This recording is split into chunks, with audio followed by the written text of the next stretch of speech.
So, I'm here in my car, obviously. Yay! After a sadly not a fruitful search for somebody who knows anything about Onan generators. I'm in Minnesota. This is where Onan started, but in 1985 it was sold to Cummins, and moved to Arizona. So trying to find somebody who knows anything about Onan gensets right now is not easy. So my poor sad RV, poor baby, right there. The generator is still not running. I have an auxiliary generator at the back, but it's only about a 3 kilowatt, where the genset on my RV is a 6.5 kilowatt, which I'd really like to be using right now, even though it runs, well, it guzzles gas like crazy. So I've been working on that, and then I haven't had my aha moment with the solar system yet. I think I understand most of it. There might be something I'm missing.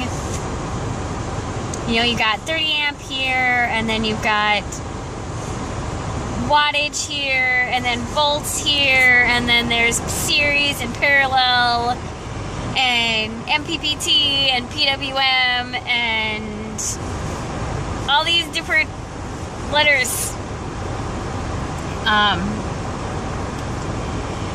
And I'm in this. Okay. Can you guys see? Snow, overcast. It's 4:30. So it's a little bit brighter than normal because of the snow and the overcast and the light reflecting off of the snow.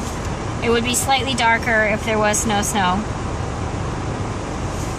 But I'm in this, and I have a 100 watt monocrystalline panel, 12 volt 100 watt, and I'm getting 3 more monocrystalline, and I'm going to build 2 100 watt polycrystalline to add to the system.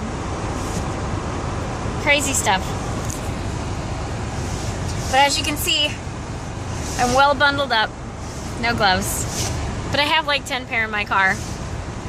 Just better safe than sorry sort of motto for me. And as you can see, the extension or the micro cabin is getting there. There's some rafters up. The ones in the middle, starting with that one, are going to be doubled. So those are 2x6s. That one right there is 2 2x6s, and then that's a 2x6, 2x6, 2x6, 2x6, and 2x6. We got a single piece of plywood up on Sunday, but only being able to work on Sundays when my brother and my mom can be here is a little difficult. I have a arm, shoulder, back, neck injury from slipping and falling at my job, and it took me, I tried to do everything I could by myself to fix it, light massage, stretching, etc., but when my hands started to go numb, I know that I was not able to fix it by myself. So I reported it. I had tried to report it 2 weeks before I actually did. Nobody really listened to me. So I wrote a letter to the manager, letting him know what happened, and he's like, well, I'm kind of disappointed and shocked that you didn't say something earlier. I'm like, a manager saw me fall and completely ignored the issue, even though I was visibly rattled enough that the customers for like the next hour kept on asking me if I was okay because I wasn't acting normal. So she didn't do anything about it. And then I had mentioned it to another manager probably about a week later, saying that I was having issues, I was having some pain, because I slipped and fell. And that manager was kind of like, oh, okay. Obviously not really paying attention or not really caring or whatever. So then I said something to the actual store manager, but he was in one of those, I've got a 50 million things and you get 2 seconds to talk, and he shuts his brain off after one, or shuts his ears off after one. So he basically heard I and didn't hear anything else I had to say, because I had told him that I slipped and fell and that he was in the lobby when it happened, and I was literally like 5 feet away from him when I slipped and fell. But because of way the wall is, there's no way he could have seen me. And because I was embarrassed that I fell, even though I was hurt and rattled, I was very quiet. Although I was rattled, I was quiet because I was rattled too. I didn't say anything right away, and then when I said something to him, he, like I said, I don't think he was really listening to me. So I sat down and I wrote a letter. I said, this is what happened. This is approximately when it happened, because I kind of forgot the exact day it happened. This is the results.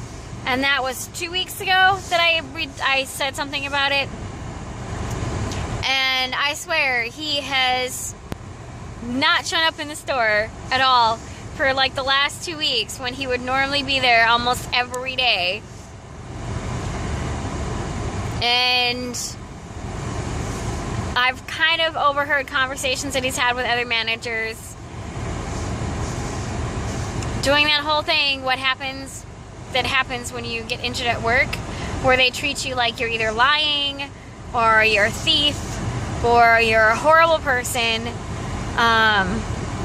But that's what I'm feeling right now. Anyway, so enough about that before I get too emotional. Sad thing. But anyway, that is going to be my micro cabin. In this corner right here, there's going to be cement backer board, and there is going to be a nice little stove there. It's not going to be covered with anything to start with, but eventually we're going to put some fire bricks around it, and probably have some bricks going that way and bricks going that way, and maybe some sand to try and turn it into a little bit of geothermal. Not quite a rocket stove thermal heater, but something sort of similar. And then my bed is going to be back there, but I'm going to have it up kind of there so that I have storage underneath. And then my yoga swing, which I'm really excited about, will be hung from one of these beams here. Probably start with the first double and come this way, so I can distribute the weight between like 3 of the beams. Alrighty, I should go inside. My dogs are in there waiting for me. Thanks for letting me whine and complain. I don't really have anybody else. Not at the moment. I'm solo. Anyways, bye.